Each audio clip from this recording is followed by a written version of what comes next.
Thanks for coming back to Buckingham Daddy TV. Please like, comment, and share. Ayo, a 28-year-old Nigerian woman, lived in a quiet village in Osun State. She was known for her skillful sewing, crafting beautiful dresses for the women in her community. Life wasn't easy, but Ayo worked tirelessly, saving every naira with one dream in mind, creating a better life for herself and her husband, Connor. Connor, 32, was her childhood sweetheart. His kind smile and charming ways had won her heart when they were just teenagers.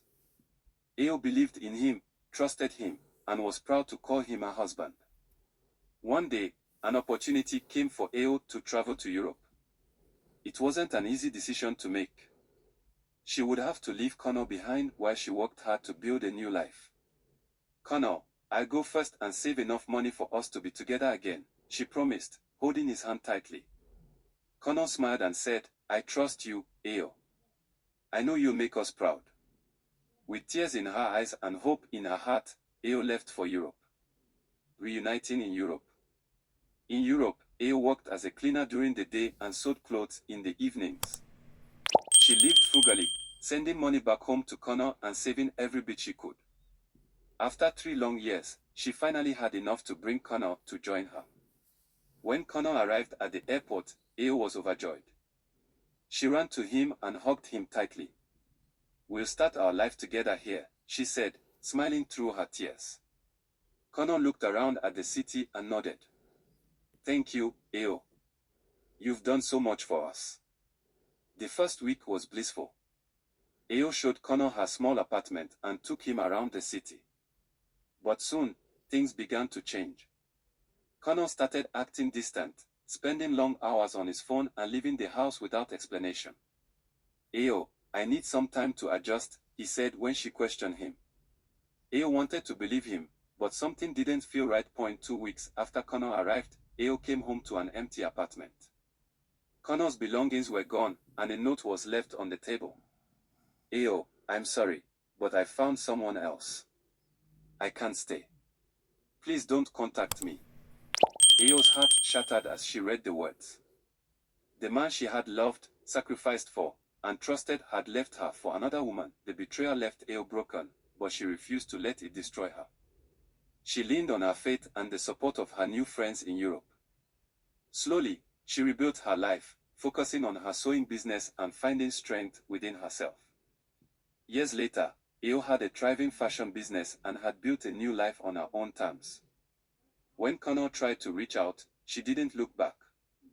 She had learned her worth and knew she deserved better. The weeks after Connor's betrayal were some of the hardest Ayo had ever faced. Each morning, she would wake up, stare at the empty chair where Connor used to sit, and feel the sting of his abandonment. She asked herself over and over, how could he do this to me? But deep down, Ayo knew she couldn't let his betrayal define her. Ayo threw herself into her work. She began sewing late into the night, using her pain to create beautiful designs that reflected her strength and resilience. Soon, her unique African-inspired outfits began to attract attention in her community. Orders poured in, and she started earning enough money to expand her small sewing corner into a proper workshop. One evening, as Ayo sat in her small workshop sketching designs, she heard a gentle knock on the door. It was her neighbor, Marie, a friendly European woman in her late 30s who had been trying to check on Ayo since Connor left. "You've been working so hard, Ayo," Marie said with a warm smile. "Why don't you join me for dinner tonight? It will be nice to take a break." Ayo hesitated but eventually agreed. That evening, she shared her story with Marie, who listened intently. "You're stronger than you know," Marie said. "And your talent is remarkable. Have you ever thought about showcasing your designs at a local market or fashion show in Europe?" That idea planted a seed in Ayo's mind. With Marie's encouragement, Ayo gathered her courage and began showcasing her designs at local community events. Her unique blend of vibrant African fabrics and modern European styles caught people's attention. Orders poured in from customers who admired her work, and soon, she started building a reputation as a talented designer. Months turned into a year, and Ayo's business grew beyond what she had ever imagined. She hired 2 assistants and began dreaming of opening her own boutique. One quiet afternoon, as Ayo was arranging fabric in her workshop, the door creaked open. She turned around and froze. Standing there was Kunle, looking thinner and worn out. "Ayo," he said softly, avoiding her eyes. "I made a mistake. That other woman, she left me. I realized I was wrong to leave you. Please, give me another chance." Ayo stared at him, a mixture of anger and pity bubbling inside her. She thought of the nights she cried herself to sleep, the hard work she put into rebuilding her life, and the strength she had found in herself. "I forgive you, Kunle," she said calmly. "But I've moved on. You don't deserve the woman I've become." Kunle's shoulders slumped, and he left quietly, realizing that Ayo was no longer the woman he could manipulate.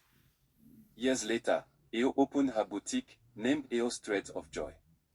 It became a hub for African-inspired fashion in the city, attracting customers from all over. Ayo also began mentoring other women, sharing her story and teaching them how to turn their pain into purpose. One day, as she stood outside her boutique, watching the bustling street filled with people wearing her designs, she smiled. She had not only survived but thrived. Thanks for watching. Please like, comment, and subscribe to Buckingham Dad.